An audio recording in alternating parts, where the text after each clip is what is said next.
नवरदेवाच्या बहिणीच्या पर्सवर अज्ञात महिला चोरट्यांचा डल्ला। 25 तोळे सोन्याच्या दागिन्यांसह आयफोन, सॅमसंग कंपनीचा मोबाईल आणि रोख 60,000 रुपयांची रक्कम लंपास। अंबड तालुक्यातील अंकुश नगर येथील घटना। पोलिसांकडून तपास सुरू।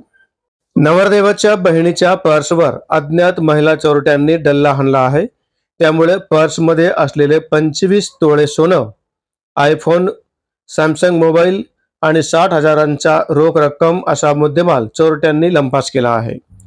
जालन्यातील अंकुश नगर येथील गोदावरी मंगल कार्यालयामध्ये ही घटना घडली। या चोरीची माहिती मिळाल्यानंतर गोंदी पोलिसांनी घटनास्थळी पोहोचून या चोरीचा तपास सुरू केला आहे। याविषयी अधिक माहिती अशी की अंकुश नगर येथील गोदावरी मंगल कार्यालयामध्ये बळेगाव येथील अनिरुद्ध झिंजुर्डे यांची मुलगी डॉक्टर शुभांगी आणि मातोरे येथील डॉक्टर विजयकुमार जरांगे यांचा विवाह सोहळा होता। या लग्नामध्ये नवरदेवाच्या बहीण जेवण करण्यासाठी बसलेली असताना तिची पर्स अज्ञात महिला चोरट्यांनी पळवली। या पर्समध्ये 25 तोळे सोनं, 60,000 रुपये रोख रक्कम, सॅमसंग कंपनीचा मोबाईल आणि एक आयफोन असा मुद्देमाल ठेवलेला होता।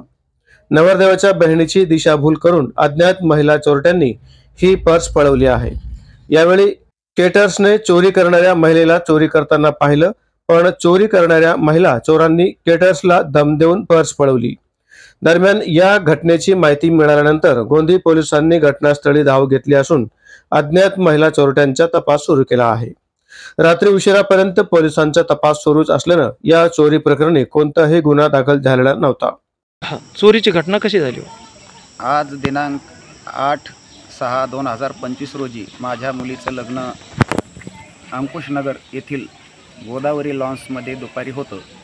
दुपारी 2च्या दरम्यान साधारणतः लग्न लागल्याच्या नंतर नवरदेवाची बहीण ही डायनिंग हॉलमध्ये तिच्या लहान मुलाला घेऊन जेवण्यासाठी गेली व लहान मुलांना घास भरवत असताना तिने या नवरीचे दागिने व स्वतःचे दागिने, स्वतःचे 2 आयफोन आणि रोख रक्कम अंदाजे 50-60 हजार रुपये असेल असा ऐवज त्या बॅगमध्ये असता ती लहान मुलाला घास भरत असताना तिची नजर चुकून त्या ठिकाणी अज्ञात आलेल्या मुली होत्या आणि त्यांनी ती बॅग लांबपास केली।